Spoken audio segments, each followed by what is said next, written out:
Hello, everyone. My name is Frank Din, and I am the Chief Medical Information Officer and the co-founder of FraudLens Inc.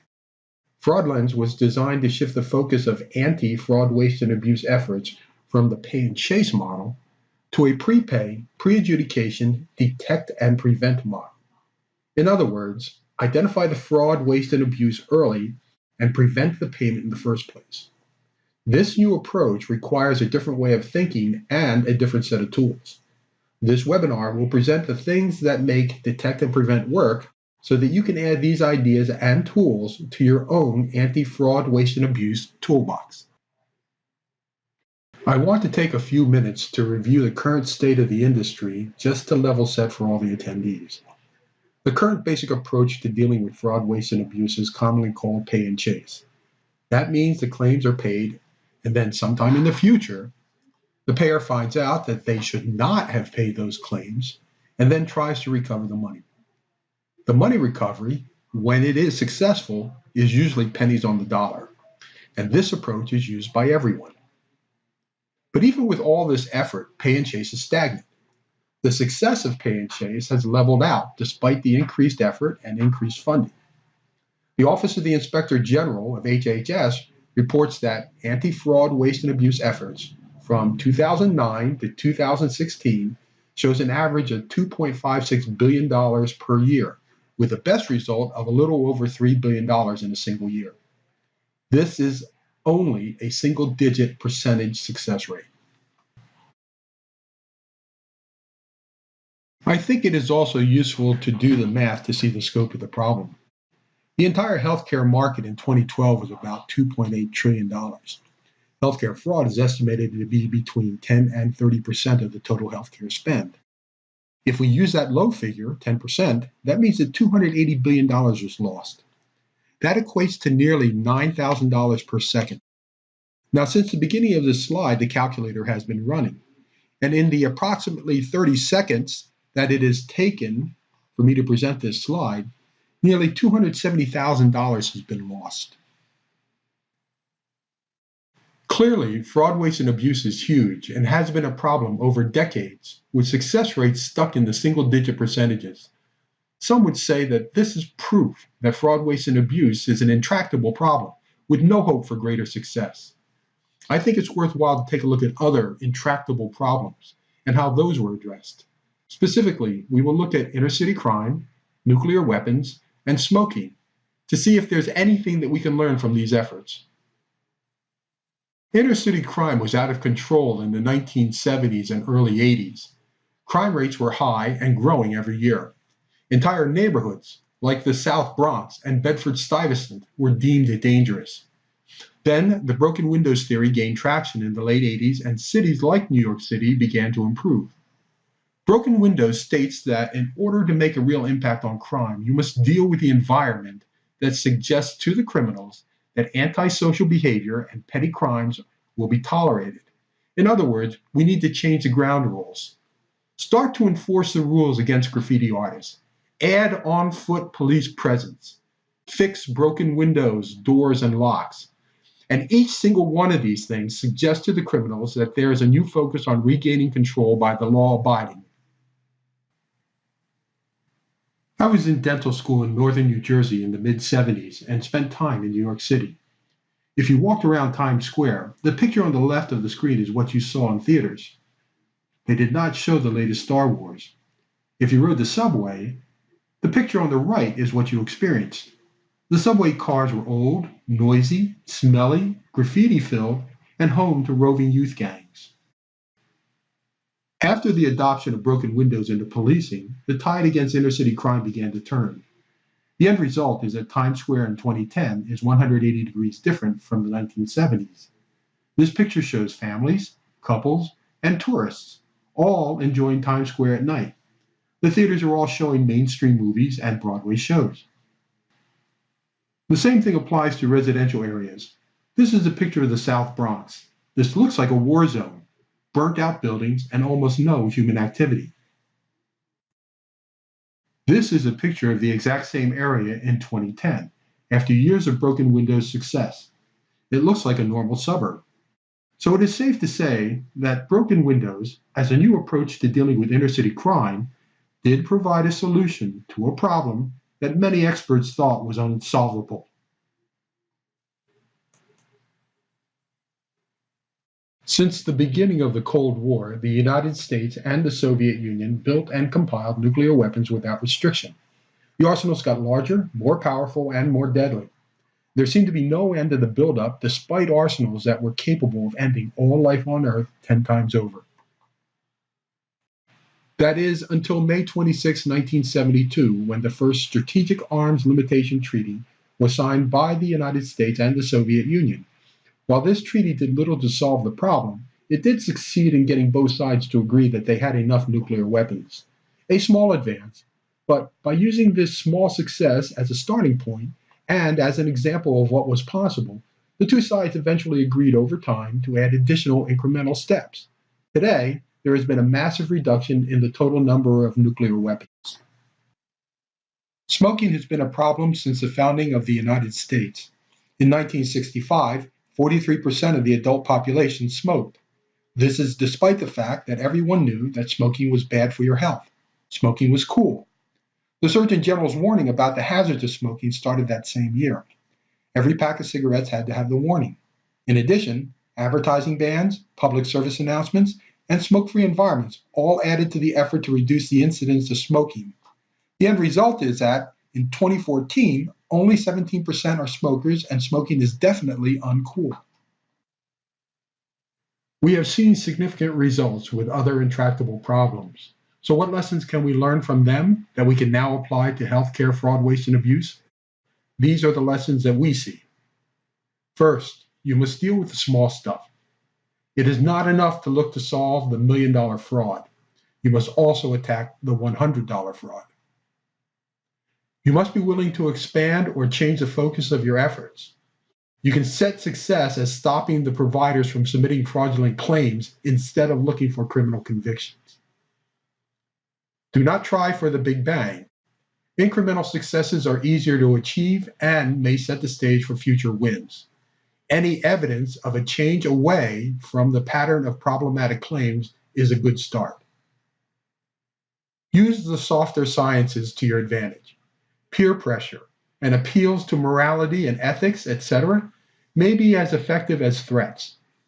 A provider who has shown that overcoding and overtreatment are harmful to the patient appeals to the inherent morality of the provider. Efforts to deal with fraud, waste, and abuse must also be consistent and must show escalating consequences for continued bad behavior. A single one-time warning is easy to dismiss as a fluke and not likely to be repeated. If you accept everything I have discussed up till now, then you are forced to conclude that we need a better strategy to make an impact on the fraud, waste, and abuse that escapes our current efforts. I am not saying that we need to abandon the current efforts. Rather, I am saying that we need another strategy to complement the current approach. A strategic and tactical approach that complements the current pay and chase. A strategy and execution that can separate the basically honest opportunists from the true criminals by moving away from adversarial enforcement and punishment towards collegial resolution. A strategy and execution that eliminates the benignly neglectful environment in which bad acts are tolerated because everyone else is doing it. A strategy and execution that targets systemic vulnerabilities rather than bad acts. A strategy and execution that is independent of dollars lost. A strategy and execution that increases the risk to reward ratio for small dollar bad claims. The tools that we need to execute this new strategy include informatics, clinical knowledge, forensics, information technology, and leadership. I will consider each of these over the next set of slides. Let's start with the informatics component. Most organizations take a data approach to analytics. The data approach severely limits the ability to derive actionable insights into fraud, waste, and abuse.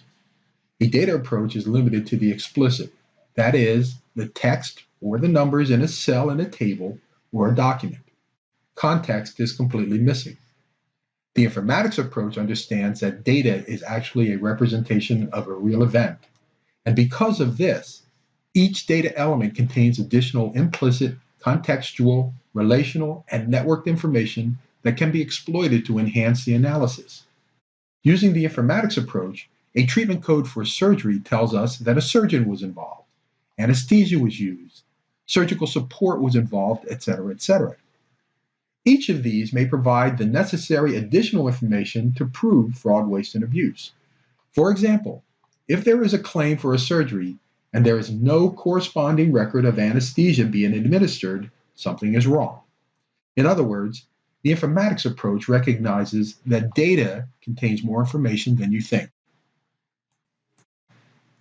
To help you understand the difference between a data approach and an informatics approach, think of icebergs. The part of the iceberg that you can see is the data approach. The bulk of the iceberg is hidden beneath the surface of the ocean, which represents the informatics approach. Another way to conceptualize the informatics approach is to think about nested Russian dolls. The biggest doll is analogous to the data approach, and once you open the biggest doll, you will find additional dolls inside, the informatics approach. This slide lists some of the informatics methods and techniques that are useful to advanced analytics. I will review each and how they apply to advanced analytics in general and to fraud, waste, and abuse detection in specifics. An ontology is a model of the real world or a subset of the real world that is expressed as a hierarchical model of concepts. The core element of an ontology is a concept, and a concept is anything. The earth is a concept. Love is a concept. Sprained ankle is a concept. A concept is anything. Each concept is part of a class and has attributes and relations that define the concept and its place in the world. So the Earth is part of a class of stony planets, has attributes of an atmosphere and a magnetic field, and has relations with biological life. Life inhabits the Earth, and the Earth supports life. A simple real-world example of an ontology is your corporate organization chart. There is logic behind the structure of an ontology, and that logic is accessible by navigating the structure. This allows for automated reasoning simply by navigating the ontology. As an example, anaphylaxis to latex is an acute disease. You can see this as an ontological concept in the next slide. This slide shows a snapshot of the SNOMED CT terminology along the disease axis as shown in the red oval. The green oval is a specific disease of anaphylaxis due to latex. By traversing the path between the two, the red arrow, we can see the logic in how this was classified. Just by navigating the hierarchy, we can reason that anaphylaxis due to latex belongs to a class of acute allergic reaction. To see that, just navigate from the green oval to the blue oval along the blue arrow. The orange oval indicates other relationships attached to the concept of anaphylaxis due to latex that allows additional connection to other concepts and axes. Ultimately, you get a network of concept connections. Concept inheritance is fairly easy to understand. Very closely related things share common traits. Just as human children inherit from their human parents, specific healthcare concepts inherit from a parent healthcare concept. With healthcare concepts organized in an ontological, hierarchical structure, as I described in the previous slide, the children are lower down the hierarchy, while the parents are higher up on the hierarchy. The child concept inherits from the parent concept. For example, all streptococci bacteria, genus or the parent concept, have gram-positive cell walls, and so all subtypes, the species or the child concept, like strep mutans and strep salivarius, have gram-positive cell walls by inheritance. This is reasoning based on inheritance. I'm sure that we all have had a discussion that has eventually morphed into an argument, and at some point in time, one party says to the other, "That's just semantics," or "You're arguing semantics." These are meant to be dismissive statements designed to embarrass the other party into ending the discussion or the argument. In reality, Semantics, or the true meaning of something, is critical to analytics. Semantics allows us to equate different terms as being the same thing in reality. The example on the slide, myocardial infarction and heart attack, are completely different terms, but are actually the same thing. They are semantically identical.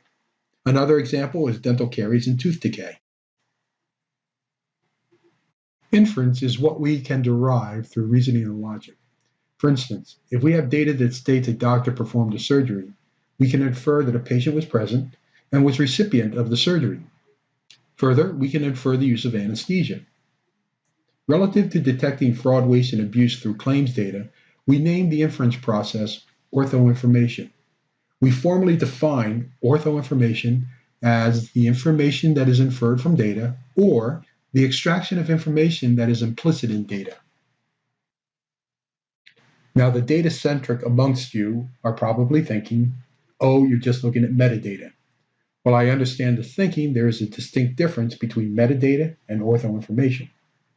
Metadata is merely data about data, while orthoinformation is information derived from data. To illustrate the difference, let's look at the example on the slide. You have a data element called name with a value of Sun Tzu. For those of you who don't know, he is the author of The Art of War. Metadata for this would be that the data type equals string. Orthoinformation is we know that this person is Chinese because the text form of the data is an anglicized equivalent of Chinese characters. Because the principle of inference is so important to anti-fraud, waste, and abuse work, let's do an exercise in inference. Take a look at this photo. What can you conclude from the picture? We are putting up some questions about this photo in the next slide. We will review the answers later in the presentation. You can pause and rewind the playback to get more time to look at the photo. The questions that apply to the previous photo are, is it cold? Is this a completely temporary structure? Is all the produce grown locally? Is it close to closing time? Feel free to rewind the presentation to review the photo relative to the questions that are being asked. Time is basic to everything in healthcare, but is often misunderstood, undervalued, or ignored. Typically, we think of time as continuously moving forward, like a clock. Seconds become minutes, minutes become hours, etc. But time as it relates to health can be parsed and viewed in other ways. That is because the relationship between time and disease is dependent on context. Time can be periodic. Something happens again and again on a regular basis. An example is taking a pill every 6 hours. Time can overlap. Sometimes something happens and then something else happens before the first event is over.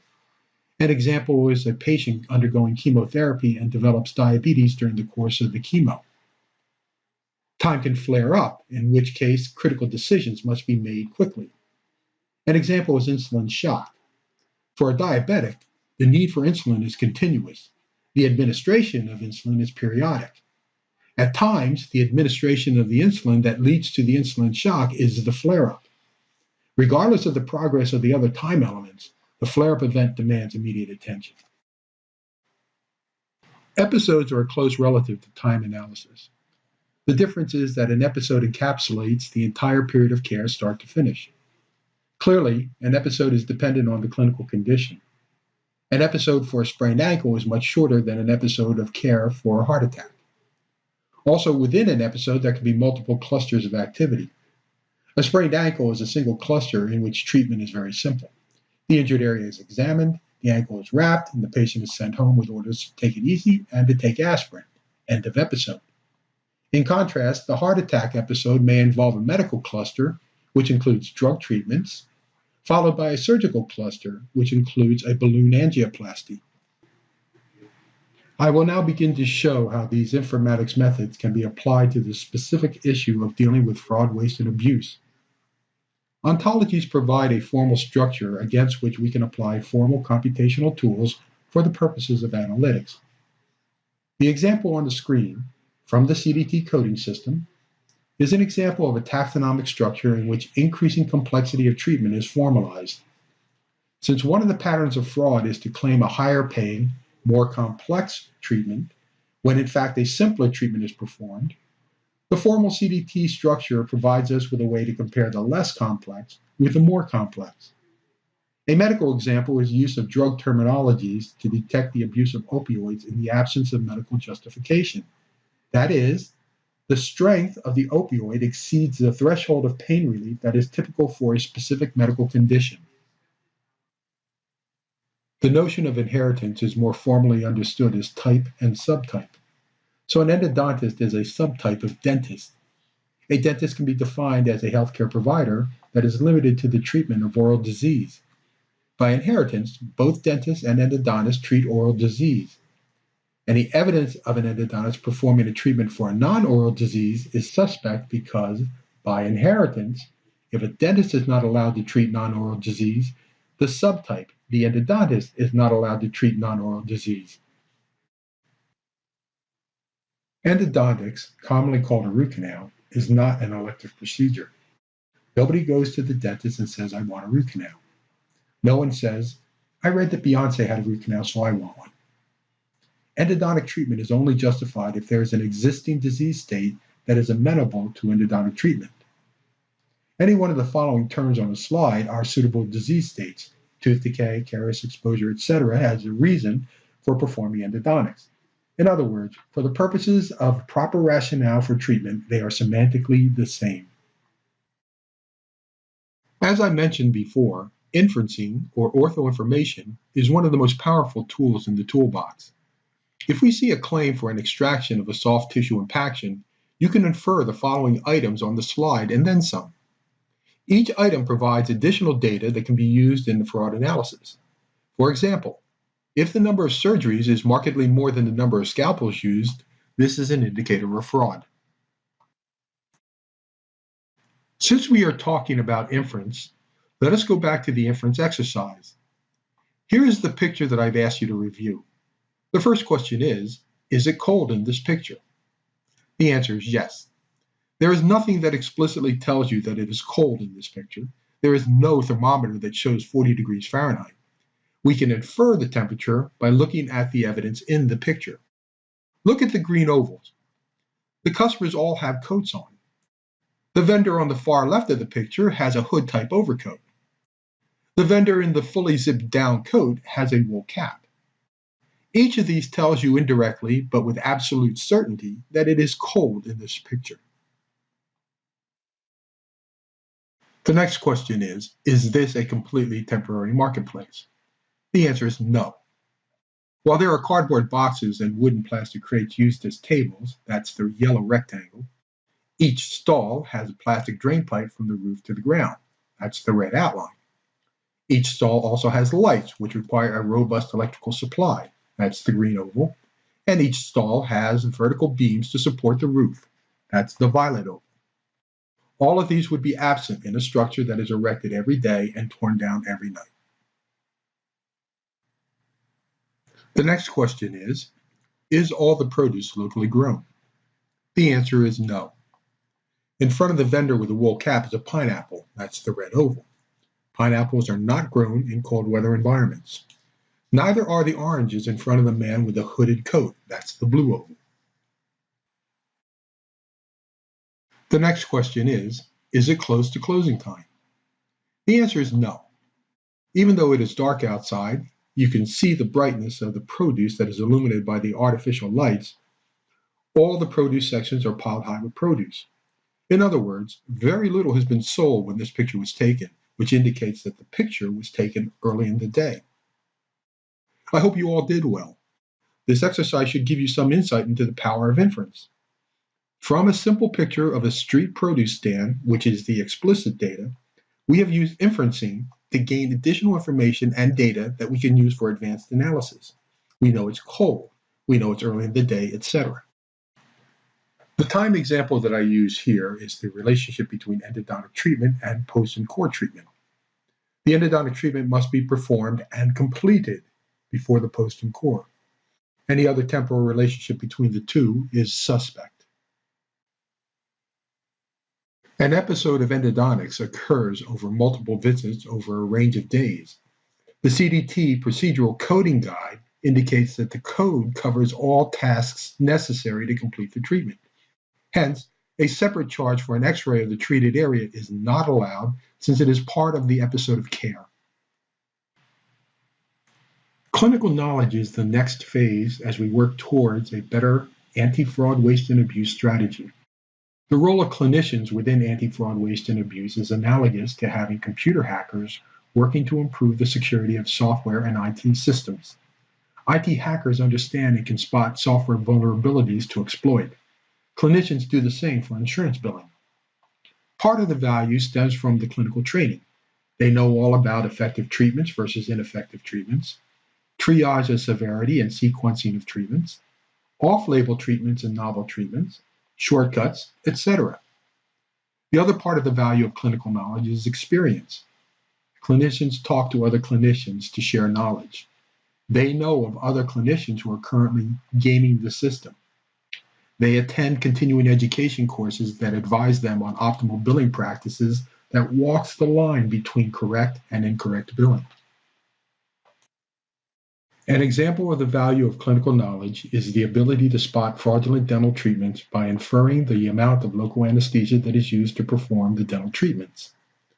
A claim for a lot of dental treatments on the same date of service is received. A non-dentist looking at this would be unconcerned. Multiple dental treatments in a single date of service is fairly common in dental care, and none of the treatments by itself is suspicious. A dentist knows that this number of treatments on a single date of service is unlikely, but not proof of fraud. Further, a dentist also knows that these treatments need local anesthesia, knows the type of anesthesia used, knows how much is administered and how it's administered, and how long the anesthesia lasts. Thus, the dentist is able to calculate the amount of anesthesia used and determine if the total dose is toxic. If it is, then the only conclusion is that the dentist who performed the procedure either gave too much anesthesia on purpose, which is malpractice and possibly criminal assault and battery, or the claim overstates the treatments performed. Since a dentist would never admit purposely administering a toxic dose of anesthesia, the most likely reason is an overstated claim. This is an example of how clinical knowledge improves anti-fraud, waste, and abuse efforts. The next major pillar of the new strategy is forensics. We start by defining what we mean by forensics. In the context of this discussion, forensics is the use of science and logic in criminal investigation. The goal of forensics is to establish quantitative truth within qualitative ambiguity. Now, this is a fancy phrase that's actually easy to understand. For example, if you are investigating a home break-in, you start with a very messy crime scene. Broken glass, open window, furniture and household objects scattered all over the place, etc. This is the qualitative ambiguity.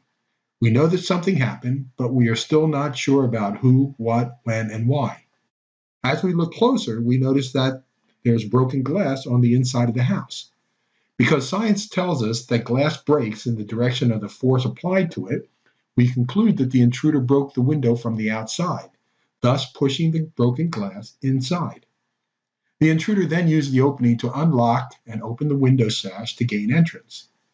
With this, we have now established how the intruder gained entrance. That is, we have established the quantitative truth about the method of entry. These methods are directly applicable to detecting healthcare fraud, waste, and abuse. The key forensic method that we focus on is pattern recognition. This is because most criminal activity, large and small, is a pattern. Criminals do not continually invent new ways to commit crimes. Rather, once they hit on a successful method, they repeat it. If they are successful over time, they may refine and improve the method, which now becomes the new standard pattern. In other words, no one is born a master criminal. No one is born a Professor Moriarty. He or she grows into it. The core feature of a pattern of activity is especially true for financial crimes, including healthcare fraud, waste, and abuse. This is why the news is filled with stories of large, multi-million-dollar healthcare frauds in which the criminal act is straightforward. It just repeats a lot over a long period of time. This understanding gives those who are working to solve fraud, waste, and abuse a great advantage, because once you understand the pattern, You understand how to detect any occurrence of the crime. To put the importance of patterns more succinctly, patterns are the reason why individual small dollar fraud, waste, and abuse becomes multi-million-dollar crime. Understanding patterns allows those on the front lines to discover the fraud, waste, and abuse with limited data. Most importantly, humans are biologically programmed to see patterns. So a focus on patterns complements our inherent strengths rather than rely on our intellect to comprehend abstract mathematical calculations. It is easier to recognize a pattern of a provider who always orders tests in conjunction with a diagnosis than to run a frequency distribution on all the data on all the providers to determine the mean, the median, standard deviation, and then map the suspect provider to a curve to determine the number of standard deviations away from the norm. Patterns are everywhere, even though you may not recognize or appreciate them.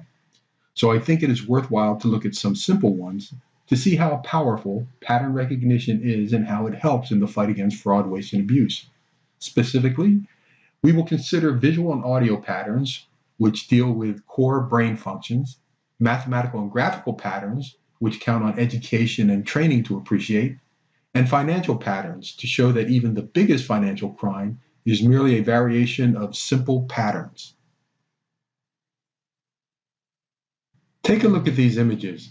The question is, what is the image on the left and what is the image on the right?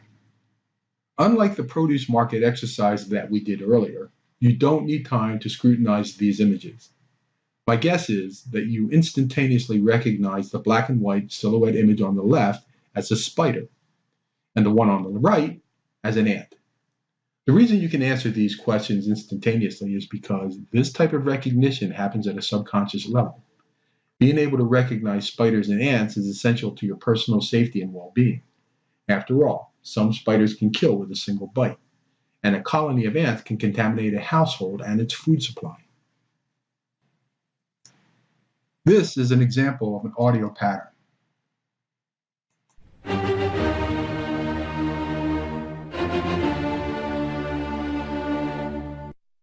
You may recognize this as the beginning of Beethoven's Fifth Symphony.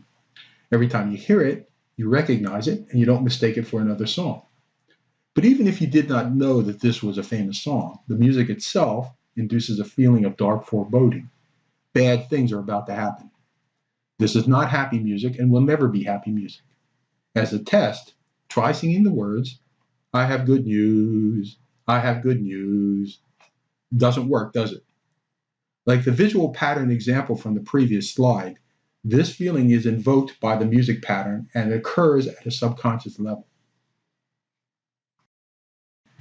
At times, an audio pattern can have a corresponding visual pattern and vice versa. In this slide, we can see the Beethoven's Fifth represented in audio and visual.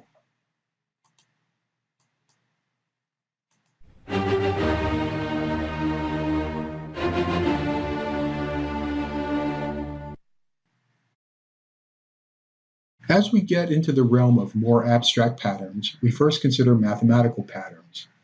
These are math formulas that describe events in the real world. And because these math formulas are abstract, they can apply to multiple real-life events.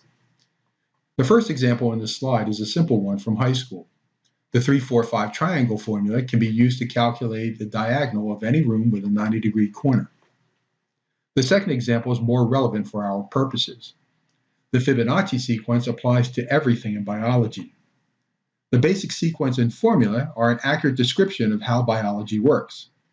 The sequence explains the number of leaves on a plant, the shape of a chambered nautilus, the shape of an egg, and the measurement of ideal human beauty, better known as the golden ratio of 1.63 to 1.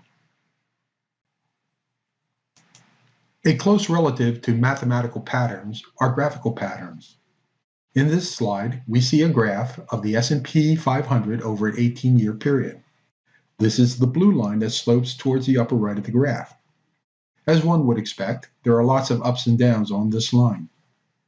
The red line that slopes towards the upper right is outlined by the rectangle with the dashed purple line, are the returns by Bernie Madoff over the same time period.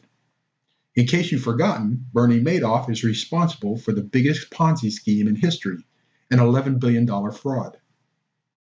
The first indication that there's something wrong is the steadiness of Madoff returns. There's almost no variation in the line. The second thing to notice is the size of the deviation between the S&P 500 and Bernie Madoff. The orange rectangle shows an early indication that something is wrong. This is followed by the green rectangle, in which the difference between the S&P 500 and Bernie Madoff is even larger. The final and most glaring clues are the red rectangles, in which the S&P 500 drops precipitously, but Bernie Madoff shows a steady gain. Any one of these findings should have alerted authorities. Let's move the pattern discussion away from the abstract into real-world patterns. Healthcare fraud, waste, and abuse is part of a larger category of financial crimes, which includes phishing, insider trading, and insurance injury scams. Each of these is different, but they all hold lessons for healthcare fraud, waste, and abuse. In phishing, the bad guys hope to gain by pretending to be a trusted source and hoping that the victim falls for it. The healthcare analog to phishing is when a provider uses their trusted relationship with a patient to perform an upcoded procedure or to do a procedure with only marginal justification for that procedure. For example, a dentist may decide to tell a patient that there is a cavity that needs a filling, when in fact the caries is very small and can be treated with a less expensive sealant. Insider trading is where the leadership uses its inside knowledge to gain an advantage at the expense of others who do not have that inside knowledge. The healthcare analog to this is a provider who treats to the benefit plan rather than to the medical necessity. So a bad provider may perform ultrasonic muscle therapy because it is covered, when bed rest would work just fine. In the injury insurance scam, a provider takes advantage of a patient's injury to submit claims for unneeded treatment and uses a difficult-to-disprove diagnosis to justify the treatments. The chiropractor who treats a minor car accident patient for whiplash is the standard cliché of the injury insurance scam. The common theme is that there is a vulnerability that is being exploited. Whether it is using a position of trust, or using insider knowledge, or using hard-to-disprove diagnoses to do bad things, the bad guys use these openings to steal money. However, it also means that we can use the same vulnerability to build detection algorithms.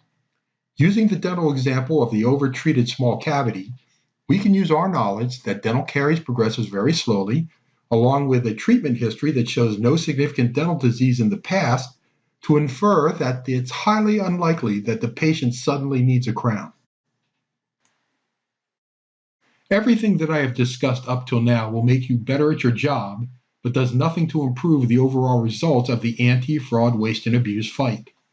If you remember, we are currently losing nearly $9,000 per second.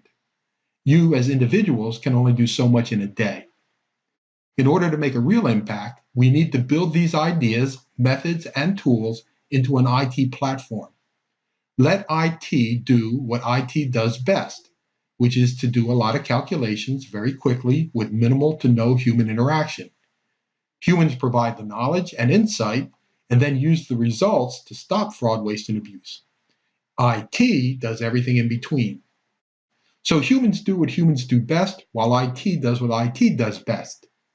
The end result, the work is done in bulk, across all schemes, faster, cheaper, and better than an army of investigators. The IT contribution is divided into two parts, the software and the hardware. The software part is where you separate the great from the good. It is beyond the scope of this presentation to deal with great software design, and the actual writing of software code is not your prime responsibility. But there are a few principles to keep in mind as you work with the software developers and programmers who will actually build what you want. First, focus on the building detection algorithms of known fraudulent patterns.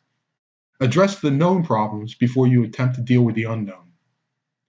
Create data structures and applications that will allow you to implement the informatics principles we described earlier.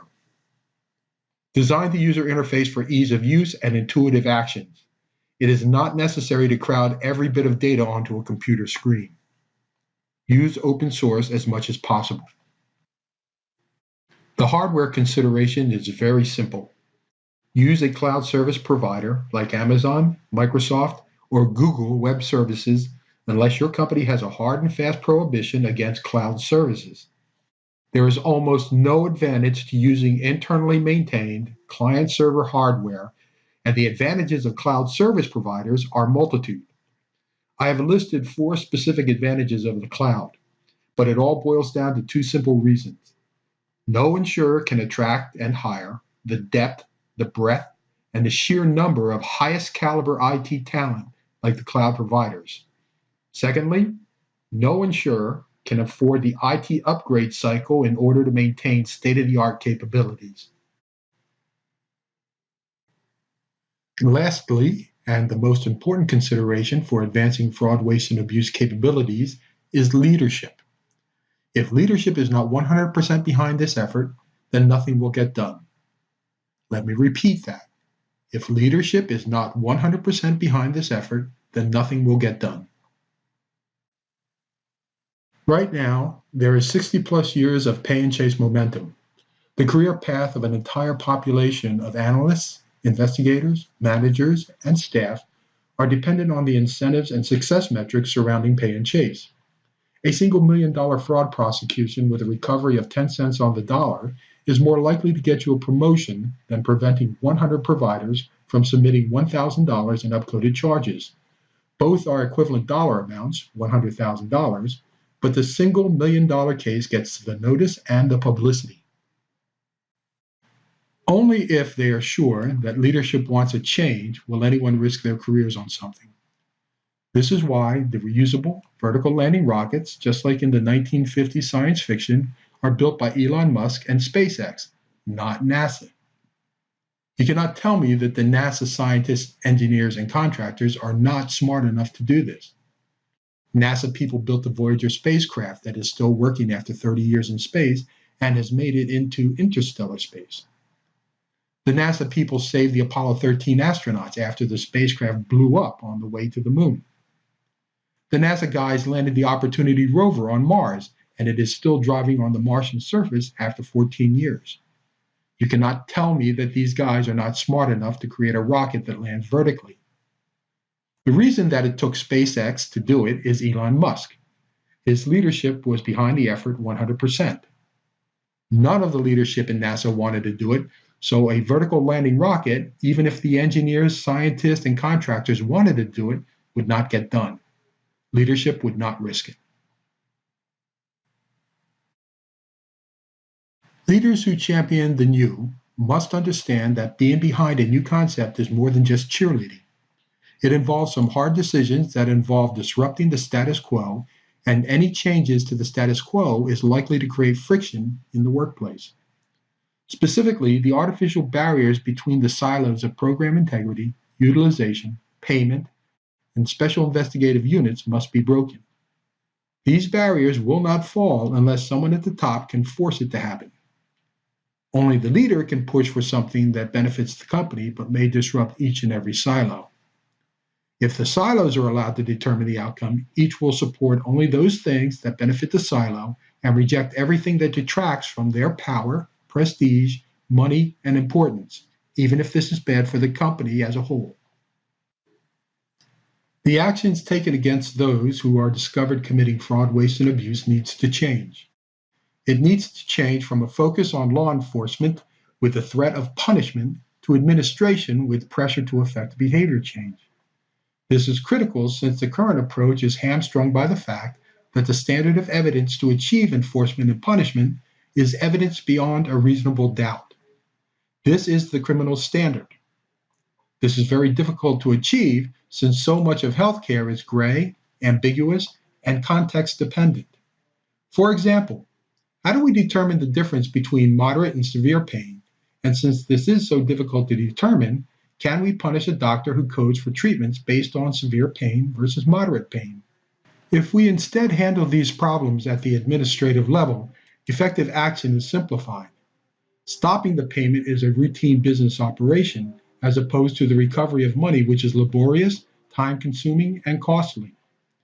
In addition, the standard of evidence changes from beyond a reasonable doubt to preponderance of evidence.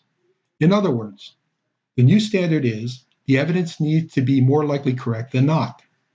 This allows us to leverage evidence that by itself is not proof of bad acts like statistical outliers.